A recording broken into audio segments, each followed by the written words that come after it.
today's mindful moment, packed with insights but designed to fit into your busy life. One deep dive at a time.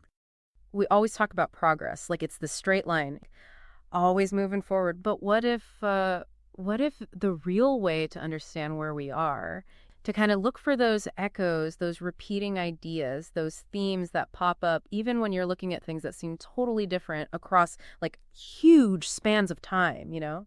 Yeah, it's like looking for those hidden connections, those threads that run through history. Right, exactly. And that's what we're going to do today. We've got this amazing collection of sources that span like thousands of years and they come from all these different areas of thought. And what we're going to try to do is kind of pull out those core insights, like the repeating patterns and how humans have always asked these really big questions and how our intellectual pursuits have changed over time. It's like a fast track to understanding ourselves better, like where we are now in the grand scheme of things. Exactly. So let's dive right in. One of the first things that jumps out from these sources is this thing about the power of threes. It seems like all throughout history, thinkers have organized their understanding of the world into sets of three. Yeah, it's really interesting. Right from the beginning, like with Thomas Hobbes, he categorizes knowledge into physics, psychology, and politics. It makes sense, but then you see it again and again. Yeah, Hobbes is like early 1600s, right? And then you see it way later. Exactly. Like centuries later with Giambattista Vico, he's talking about three ages of civilization: the age of gods, the heroic age, and the human age.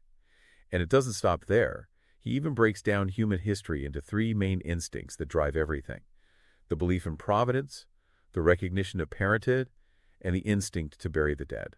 Wow, so like belief in a higher power family and like ritual or tradition. Exactly. And from those instincts, he says you get religion, family, and sepulture, which is like the practice of burial.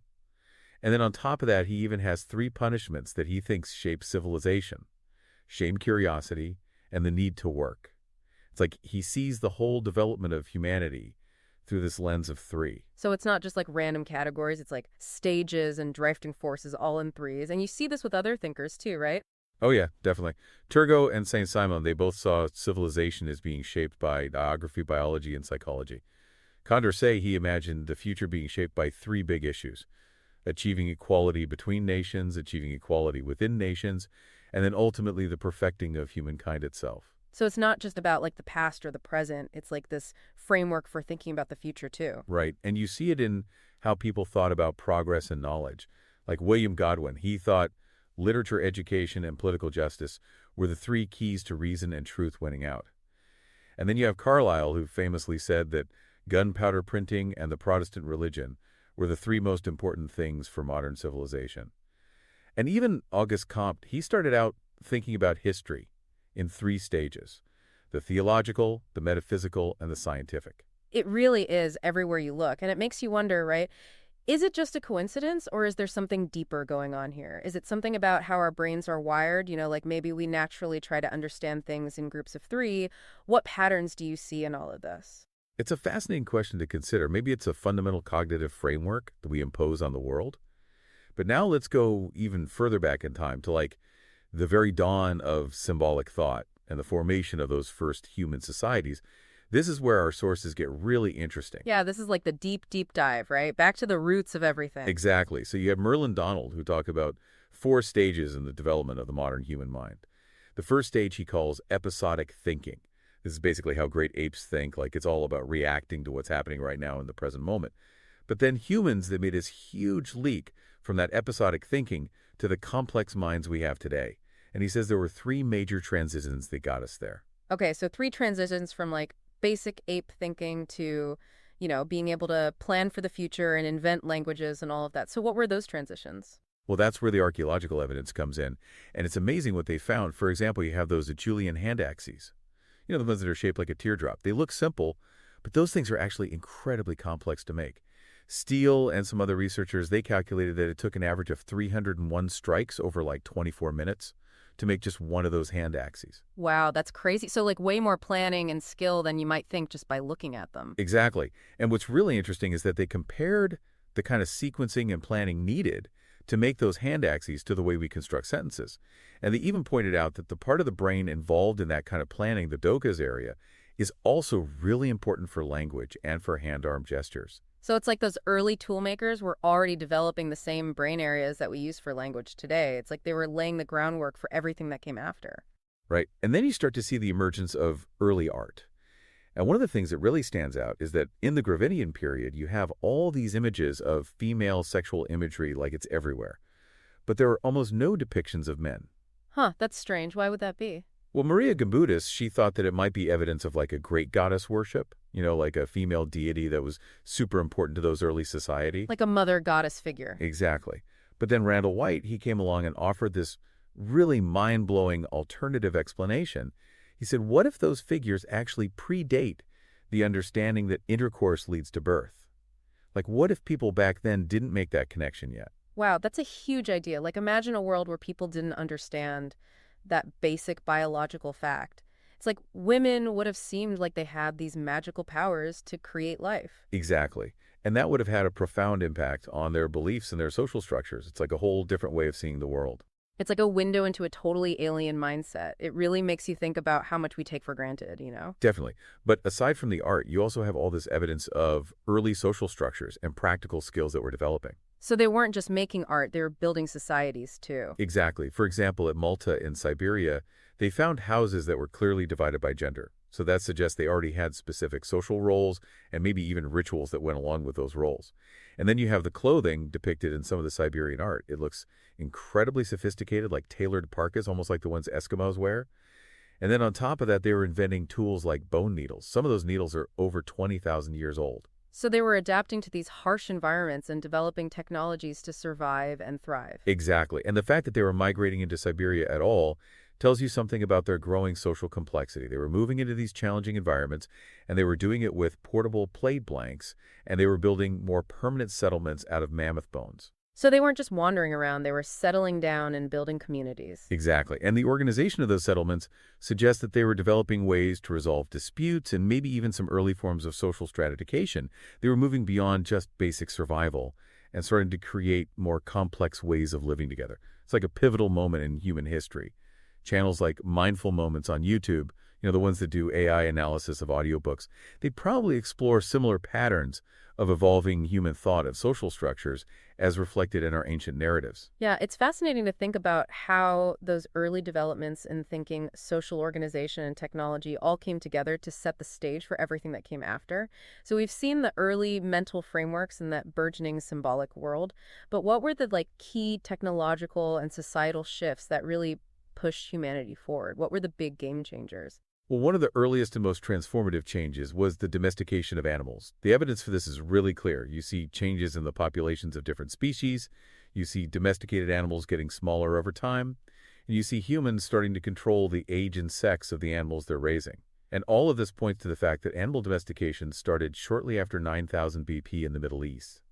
And that's around the same time that plant domestication was taking off in the Fertile Crescent. So it's like this double whammy of agricultural innovation. It's a total game changer for food security and social organization. Exactly. And then you have the early use of clay in the Middle East. Places like Jericho, Jarmo, and Aseller, they were using clay for all sorts of practical things like biting bricks and stuff like that. And at some point, probably by accident, someone figured out that if you bake clay, it gets hard and you can make pottery. It's amazing how these fundamental technologies can come from something so simple. Yeah, it's like necessity is the mother of invention. Right. And then you have the development of iron technology. Now, we know that people were smelting iron as far back as 5000 BC, but they probably didn't even realize what they were doing at first. But then you have the Hittites, who come along between 1450 and 1200 BC, and they figure out how to deliberately smelt iron, and they guard that knowledge like a state secret. And at first, iron is actually more valuable than gold. Can you imagine that? What? Yeah, that's wild. But then eventually, the Hittite Empire collapses around 1200 BC, and that knowledge of iron smelting starts to spread. And that's when you get the real Iron Age, where iron starts to become more widely available. And it really changes everything because now you have this strong, durable material that can be used to make all sorts of tools and weapons. Okay, so iron is huge. And then you have another revolutionary development, writing.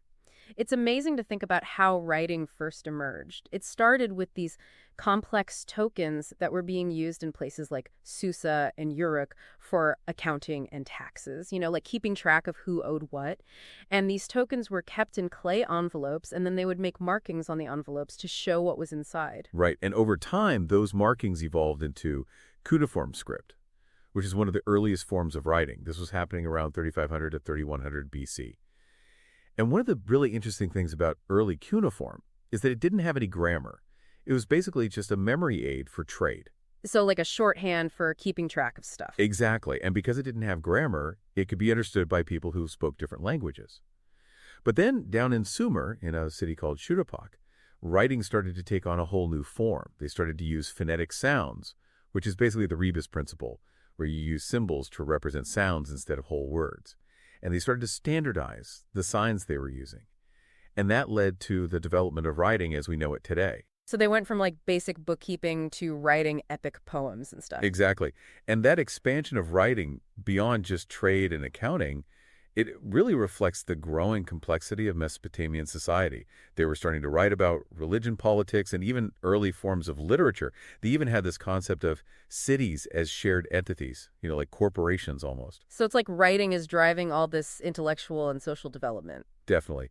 And then you have the development of calendars. People needed a way to keep track of time, especially for agriculture.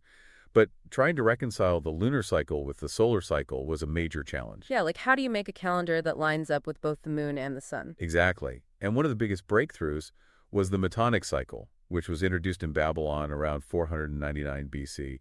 This cycle is 19 years long, and it basically involves adding extra months to the calendar to keep it in sync with both the moon and the sun. And this system was so accurate and useful that it was adopted by all sorts of other cultures, including the Greeks, the Indians, and the Chinese. So it's like a universal need to understand time and to try to make sense of those cycles. And then as all this knowledge is accumulating, you start to see the emergence of libraries. Oh, yeah, definitely. Libraries become these centers of learning and scholarship. And one of the most famous examples is the Library of Alexandria, which was founded by Demetrius. This library was massive. At its peak, it had hundreds of thousands of scrolls, and it was organized using a subject catalog, which was created by a guy named Callimachus. And that was a groundbreaking innovation in itself. Like the first Dewey Decimal System or something? Exactly. And the Library of Alexandria became this huge center of scholarship. It was like the intellectual heart of the ancient world. And it had a daughter library, too, the Serapenin. And all of this was happening while they were still using papyrus scrolls. But eventually they started to transition to using codices, which were basically the precursors to modern books. So it's like the technology of knowledge is evolving right alongside the knowledge itself.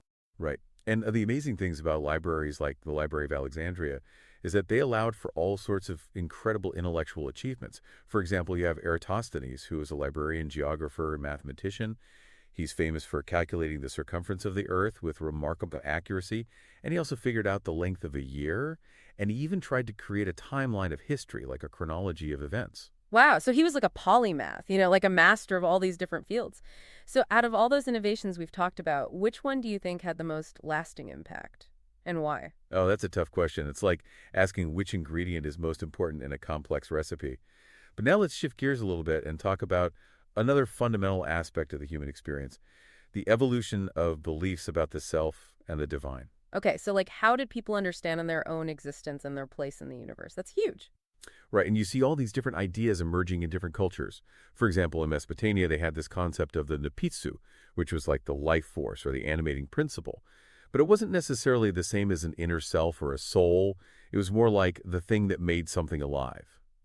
And then you have the Egyptians, who had all these beliefs about multiple souls, and they were really focused on achieving immortality. So like different cultures, different ideas about what it means to be human and what happens after you die. Exactly. But then in Greece, around the 6th century BC, you have this really interesting shift. The psyche starts to become seen as the essential self, the seat of consciousness and the life principle. And some thinkers like Pindar, they even thought that the psyche was divinely originated and immortal. Oh, it's like a blending of philosophy and religion. Right?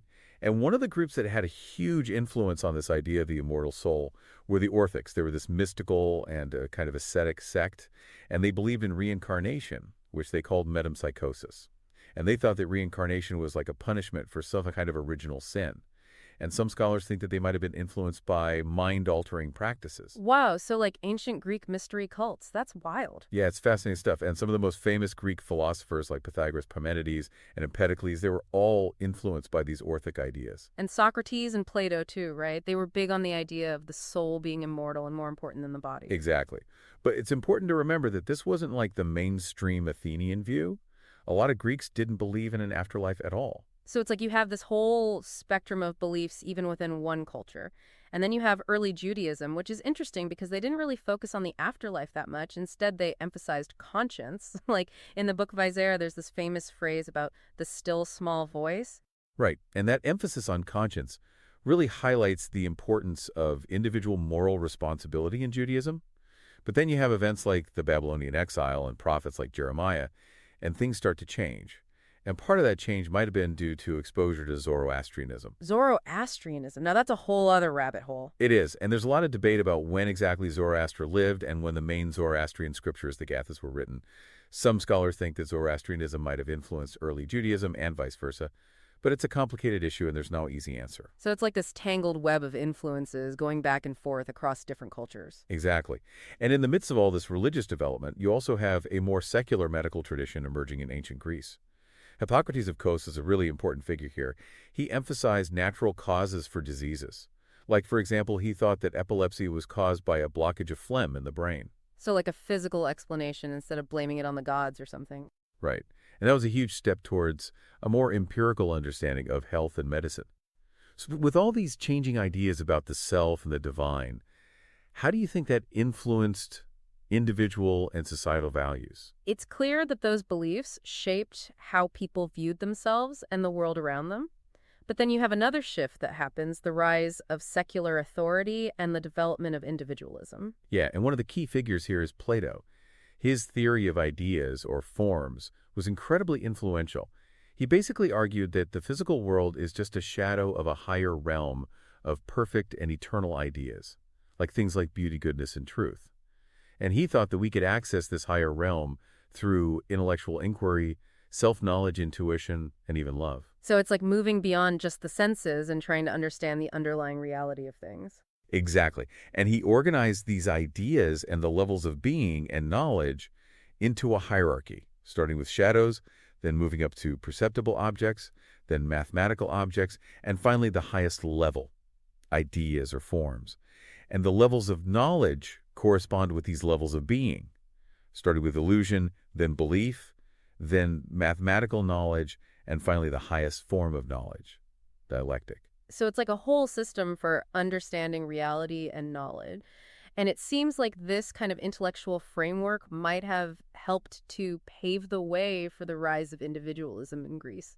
Yeah, because before Plato, the emphasis was really on the importance of the community. Like Aristotle thought that humans were inherently social beings, and that the city-state was the natural unit of human organization. But then you have the Epicureans who come along, they say, no, the goal of life is individual happiness. And then the Stoics, following Zeno, they emphasize self-sufficiency, or apatheia. And Zeno was actually a really radical thinker. He advocated for extreme social freedom, and he thought that a lot of human laws were irrational. So it's like a move away from seeing yourself primarily as a member of a community and towards seeing yourself as an individual with your own goals and values. Right. And this shift in thinking, it really challenges the established order. And then at the same time, you have scholars starting to take a more critical look at the Old Testament. And what they found is that it's not this monolithic, unchanging text. It's actually a compilation of different texts that were written and edited over a long period of time. And a lot of the key narratives that we associate with the Old Testament, like the story of creation, they don't even appear in the earliest prophetic books. And there are a lot of parallels between those early books and other ancient texts, like Hesiod's Theogony. So it's like the Bible itself is a product of history and cultural exchange. Exactly. And when you start to look at the historicity of some of the early figures in the Bible, like Moses, for example, you find that there's no independent corroboration for their existence, at least not for the events described in the Bible. Now, that doesn't necessarily mean that they didn't exist, but it does mean that we have to be careful about assuming that everything in the Bible is historically accurate. And in fact, the earliest independent confirmation we have for any biblical figure, is King Ahab, and that's from 853 BC. So it's like this whole new way of looking at religious texts. And it's happening alongside the rise of critical thinking and these new social and political philosophies. So how do you think all of that impacted the way people viewed authority and tradition? It seems like all of these things were contributing to a more questioning and individualistic worldview. So as we wrap up this deep dive, let's take a minute to think about what we've learned. We've explored this weird human tendency to categorize things in groups of three. We've seen how human thought evolved from that basic episodic thinking to complex symbolic thought. We've talked about the transformative power of innovations like agriculture, ironworking, and writing. And we've traced the fascinating development of our understanding of ourselves and the divine. And all of this has culminated in the rise of secular authority and individualism. It's like a whirlwind tour of intellectual history. But it really shows how interconnected everything is, like how these ideas and innovations from thousands of years ago, they're still shaping the world we live in today. It really does give you a whole new perspective on things. So here's a question for you to think about. Out of all the historical shifts and ideas we've talked about, which one do you think is still the most relevant today? And how could understanding its origins help us to navigate the challenges we're facing now? That's a question worth pondering. Definitely. And if you enjoyed this exploration of the history of thought and invention, be sure to subscribe for more deep dives into the forces that have shaped our world. And share this episode with anyone who you think might appreciate it. You can learn even more about this topic by checking out the source material. We've included a link in the show notes where you can purchase it. The link is insert hypothetical purchase link here. But most importantly, keep thinking critically about the information you encounter and draw your own connections. That's what it's all about.